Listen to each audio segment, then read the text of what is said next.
Make sure your printer is turned. If prompted, enter the Wi-Fi direct password displayed on the printer's control panel or in its documentation.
On your mobile phone or iPhone, go to the Settings menu.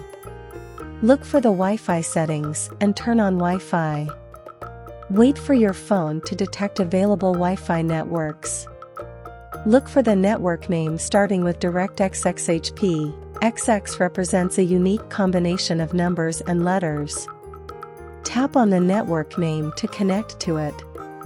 If prompted, enter the Wi-Fi direct password displayed on the printers.